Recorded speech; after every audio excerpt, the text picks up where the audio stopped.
Dans cette vidéo, nous vous présenterons les différentes composantes de la frappe coup droit. Ce coup peut être utilisé dans plusieurs situations.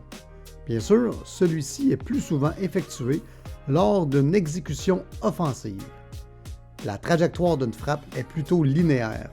On peut utiliser le terme « frapper une balle à plat » lorsqu'on caractérise ce geste. Nous détaillerons donc les différents éléments techniques.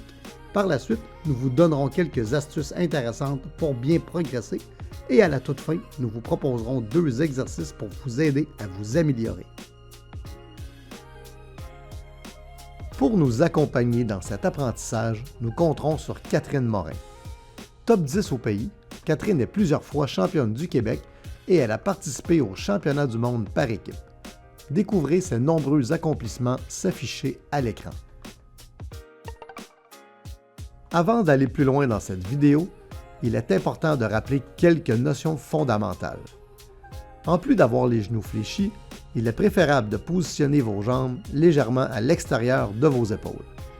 La raquette doit être placée devant vous tout en conservant une distance avec la ligne de fond équivalente à votre avant-bras, qui, de son côté, est placé dans un angle de 45 degrés. En ce qui concerne la prise de raquette, bien qu'il y en ait plusieurs différentes, nous verrons principalement la prise standard. Celle-ci demande de tenir la raquette telle une poignée de main. Votre index doit toucher le revêtement extérieur, alors que votre pouce doit se retrouver sur le revêtement intérieur. Finalement, le manche de la raquette doit être surtout tenu par vos doigts. Pour consulter les vidéos complètes concernant les techniques de base, vous pouvez cliquer sur le petit i en haut à droite ou encore sur les liens dans la description.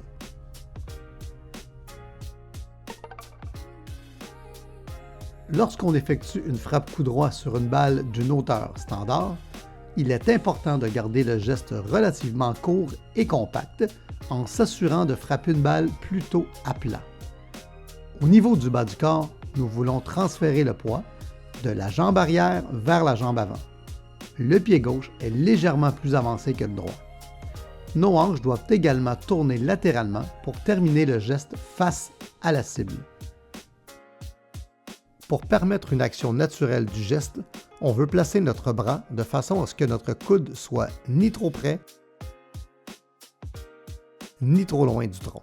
Il faut aussi éviter d'avoir la main trop vers le bas ou trop vers le haut. On veut un poignet légèrement fléchi. L'angle à l'intérieur du coude doit être aux alentours de 90 degrés. Au final, le positionnement du poignet de l'intérieur du coude ainsi que la distance par rapport au corps doivent ressembler à ceci.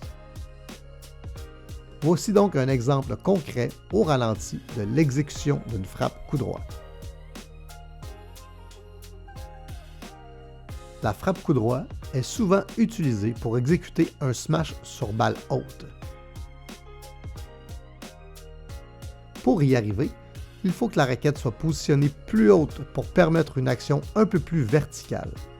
Le jeu de pied prend une grande importance sur ce type de balle. Il faut bien se déplacer pour être toujours en bonne position.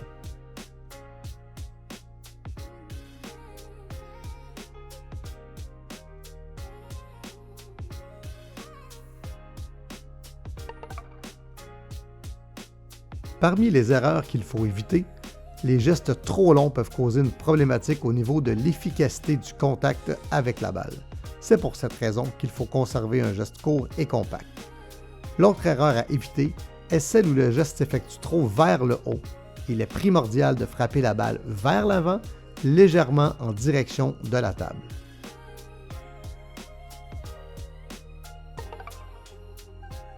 Le premier exercice est plutôt simple. Nous demandons aux joueurs de frapper en alternance une contre-attaque suivie d'une frappe coup droit.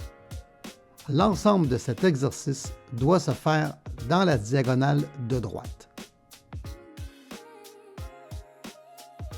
Le deuxième exercice demande qu'un des joueurs remette des balles à mi-hauteur alors que le partenaire effectue des frappes coup droit appuyées.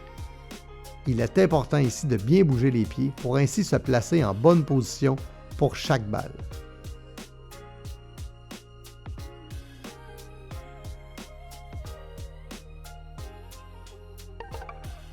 Dans cette capsule, nous avons vu l'importance de transférer le poids légèrement vers l'avant, de conserver une distance raisonnable entre le coude et le torse, de conserver un geste court et compact, de s'assurer que la frappe va vers l'avant.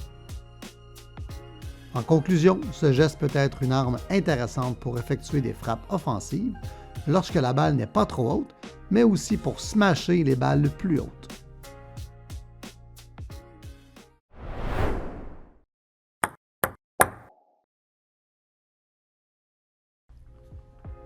Si vous voulez en apprendre plus sur notre initiative et nous encourager à poursuivre la création de contenu gratuit, vous pouvez consulter le site web allopingpong.ca. Vous pourriez même y effectuer un don pour soutenir le projet. Pour ne rien manquer des prochaines vidéos, n'oubliez pas de vous abonner à la chaîne, d'aimer la vidéo et d'activer les notifications.